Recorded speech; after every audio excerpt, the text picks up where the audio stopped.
Salut les amis, j'espère que vous allez bien. Aujourd'hui, je vais vous présenter la première vidéo d'une petite série spéciale sur la Xénon de Mobigum. Alors on va commencer par le déballage, c'est parti, c'est tout de suite.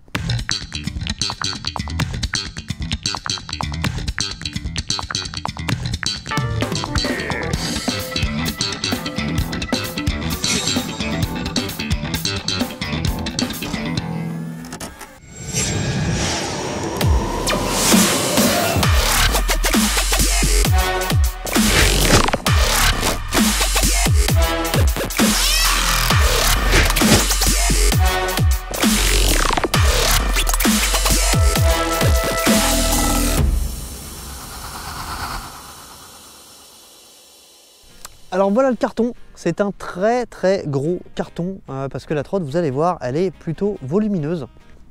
Et bah c'est parti, on va ouvrir ça. Alors comme d'hab, j'ai pas pris le bon matos, mais avec ça, ça devrait le faire. On a une trotte qui a l'air très bien emballée. Alors pour rappel, mais on reviendra sur les caractéristiques plus longuement dans le test. La Xénon, c'est la version bimoteur de la Xénon S. 2 x 1000 watts, 23 ampères-heure.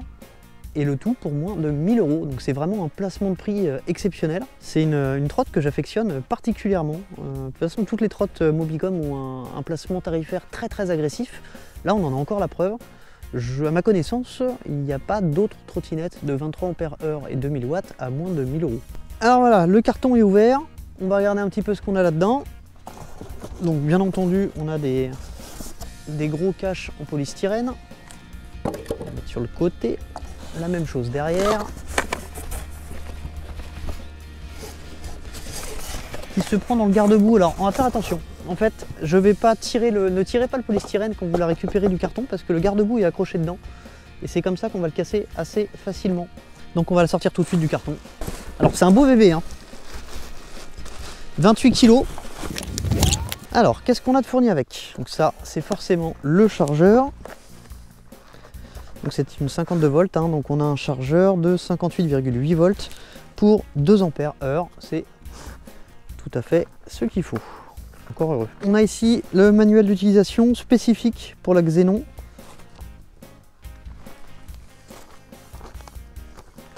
Et on a le certificat de conformité.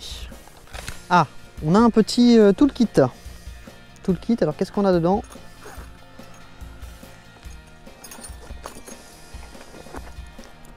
On a une clé de 10, clé de 13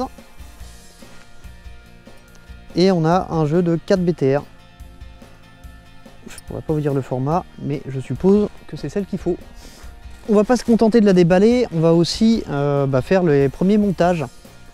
Il y a 2-3 petits trucs à faire au déballage avant de pouvoir rouler, donc on va voir tout ça. Elle est très belle, hein. Elle est très belle. Le noir mat, c'est discret, ça passe partout. Alors le polystyrène pour le... Pour le deck, il est bien trop court. Il est vraiment bien trop court. Bon, c'est pas dramatique. Alors, on va commencer par le montage du phare. Donc le phare, il est là-dedans. Et là, vous avez la BTR qui est déjà en place avec ces deux rondelles. Une petite, une grosse. On va les retirer et on va les déposer. On déballe le phare. Je vais vous répéter ce que je vous ai déjà dit. De base, ça, c'est très serré. Surtout là. Vous prenez le temps de le dévisser avant, de manière à pouvoir le bouger. Alors j'ai un petit peu triché, j'ai déjà dévissé puisque j'ai déjà tourné un unboxing et j'ai perdu tous mes fichiers. Donc en fait c'est pas un vrai unboxing, mais bon, on va faire comme si. Donc on le dévisse un petit peu. Vous avez la clé de 10 qui va très bien pour faire ça. On la place comme ça et on remet les rondelles au-dessus. On rentre un petit peu dans le filetage et on va tirer le phare vers le haut pour qu'il soit parfaitement centré. Voilà, c'est tout bon. Ensuite, on peut reprendre la clé de 10 pour resserrer un petit peu ici, en maintenant avec un tournevis plat de l'autre côté, que je n'ai pas pris, bien évidemment. Alors, une fois qu'on a monté ça, on va passer au commodo. Donc, on va déjà ouvrir le guidon.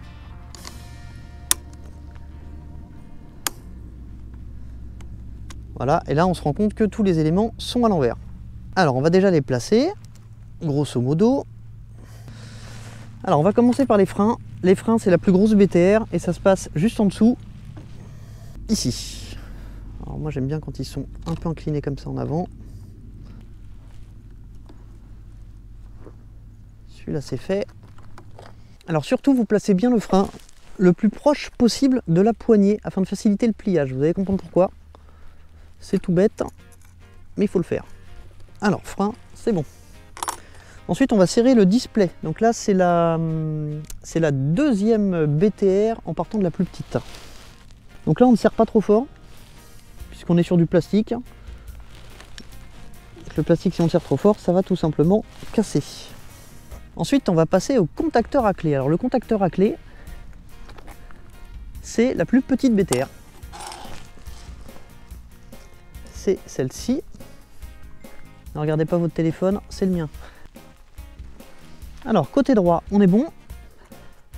Côté gauche, il nous reste le switch dual et les phares plus clignotants.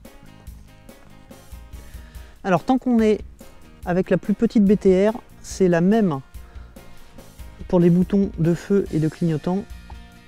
Donc on en profite, on fait celui-là en premier. Donc toujours le plus possible contre la poignée. Et ensuite on va prendre la BTR un tout petit peu plus grande pour le switch. Alors voilà, on est presque prêt. Presque prêt, il reste une dernière chose, et une dernière chose assez importante. Les pneus ont l'air gonflés. Ils ne le sont pas assez. Ne vous avisez surtout pas d'essayer de rouler avec les pneus sous-gonflés, tout simplement parce que ça va forcer énormément sur le moteur et donc sur les contrôleurs, et qu'il y a un risque d'abîmer les contrôleurs ou le moteur. Donc c'est 3,8 bars à l'avant et à l'arrière, donc gonflé de préférence avec un mano, et après on est bon.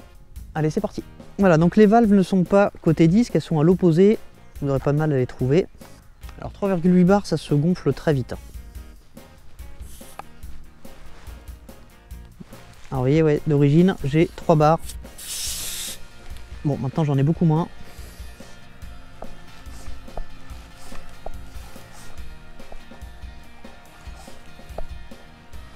Voilà. Vous pouvez mettre un tout petit peu plus puisque quand vous allez retirer, voilà, vous allez reperdre un petit peu d'air. Donc là j'ai mis 4 bars et à mon avis je suis redescendu à 3,8. Et même chose pour l'arrière, la valve elle est là. Ça c'est important, hein. Surtout ne négligez pas cette étape là, comme je vous l'ai dit, il ne faut pas forcer sur les moteurs. Alors sur une bimoteur, c'est moins dramatique puisque la force est répartie sur les deux moteurs. Sur une monomoteur, ça peut vraiment être dramatique.